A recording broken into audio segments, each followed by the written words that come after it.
Kami berlima melakukan studi lapangan di Desa Cangkring, dekat Pleret, di Cirebon, Jawa Barat. Fokusnya ke tradisi yang masih ada di sana soal kehamilan. Nama tradisinya ialah Ngupati.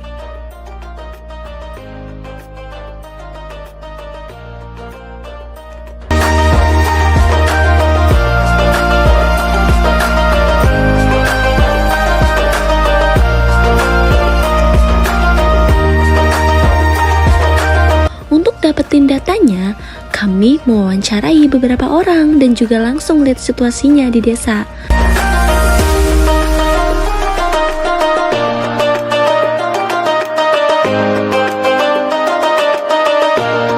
Kami juga menyempatkan wawancara dengan bidan di Puskesmas Pangkalan untuk detail info tentang tradisi Ngupati itu.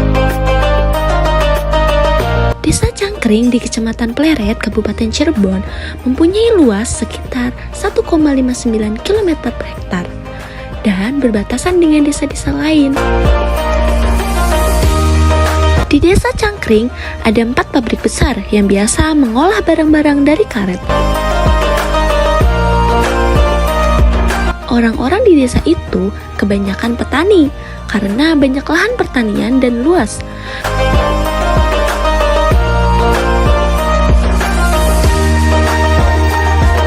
Tradisi Ngupati berasal dari bahasa Jawa, papat yang artinya 4. Ngupati adalah tradisi untuk ibu hamil yang sudah mencapai usia kehamilan 4 bulan.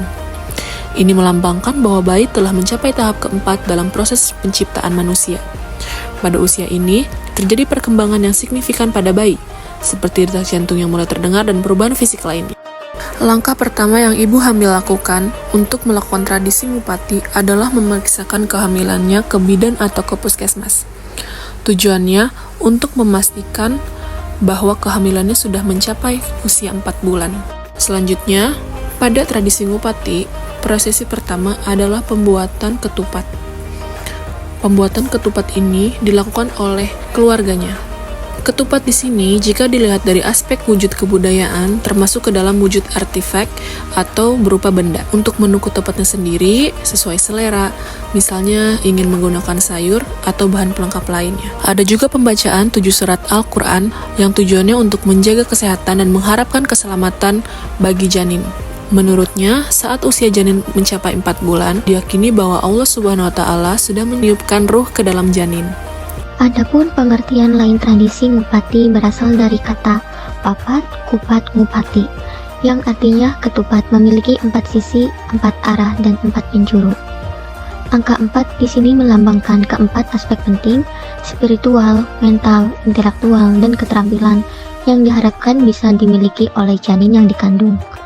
Ketupatnya sendiri terbuat dari beras putih yang melambangkan kesucian sebagai doa lahir batin. Ketupat memiliki bentuk khas yang sesuai dengan tradisi Jawa yang diyakini mengandung makna dalam filosofi sedulur papat limo pancer. Filosofi ini menyatakan bahwa manusia terdiri dari tubuh dan 4 elemen roh, yaitu tanah, air, api, dan udara.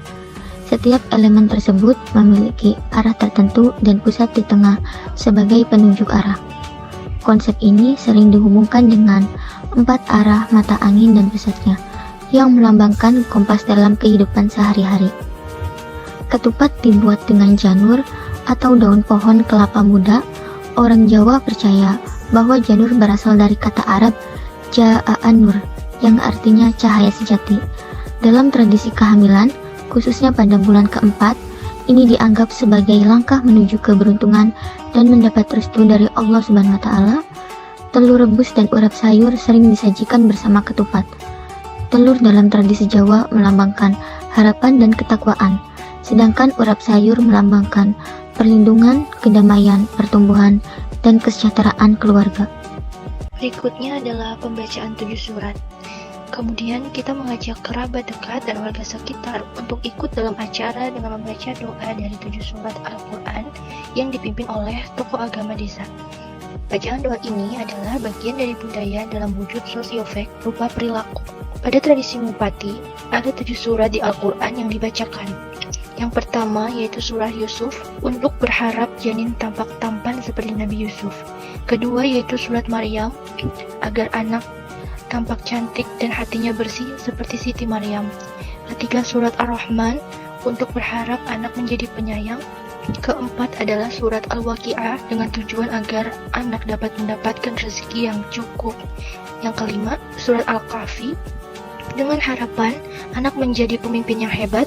Dan yang keenam, surat Al-Luqman sebagai harapan agar anak menjadi taat kepada Allah dan orang tua. Dan yang terakhir adalah surat Al-Mulk sebagai pelengkap dalam acara syukuran kehamilan. Dalam membacakan surat saat ngupati, terdapat tujuan yaitu untuk menyampaikan nilai-nilai tauhid. Nilai-nilai ini terbagi menjadi dua, yaitu nilai-nilai yang berkaitan dengan hubungan antara manusia dan Allah, serta nilai-nilai yang berkaitan dengan hubungan antar sesama manusia. Ketika membaca doa tawasul, kita meminta ampunan kepada Allah dan berharap untuk mendapatkan keselamatan baik di dunia maupun di akhirat.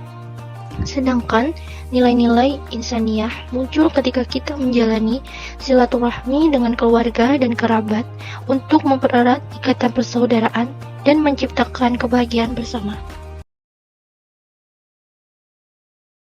Nilai kearifan lokal dari tradisi ngupati yang pertama adalah bisa menjaga kesehatan. Unsur preventifnya yaitu bisa membantu ibu-ibu supaya bisa menghadapi peran barunya dengan tenang dan bisa menjauhi stres. Yang kedua, bisa memperbaiki mood ibu.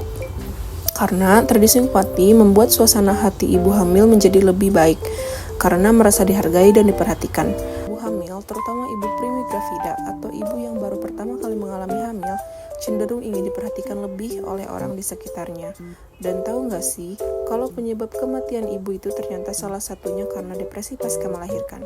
Jadi, tradisi ngupati ini bermanfaat supaya ibu hamil merasa dihargai sehingga mencegah terjadinya stres saat hamil, menjelang, dan setelah melahirkan. Selanjutnya, tradisi ngupati bisa mengusir energi negatif. Tradisi ngupati dipercaya bisa mengusir roh jahat yang mengancam bayi di dalam kandungan ibu. Selanjutnya, ada pun nilai spiritual yaitu ketauhidan. Dengan membacakan 7 surat di Al-Quran dan doa-doa untuk meminta perlindungan dan kesehatan dari Allah SWT. Selanjutnya, untuk pertumbuhan usaha lokal bermanfaat bagi tetangga yang terlibat, karena bisa mengajak tetangga untuk mendukung ibu hamil dan juga untuk menjaga silaturahmi tetangga-tetangga yang terlibat. Yang kedua, bisa berdampak ke ekonomi lokal. Tradisi ngupati bisa menjadi peluang bisnis untuk pengusaha setempat, seperti toko sembako, pedagang barang tradisional, atau pedagang sayur yang bisa mendapatkan uang tambahan dari acara ini.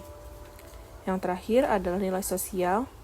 Bagi-bagi nasi berkat atau ketupat ke tetangga yang ikut serta membuat mereka merasa senang karena mendapatkan makanan secara cuma-cuma dari tradisi yang setelah dilakukan.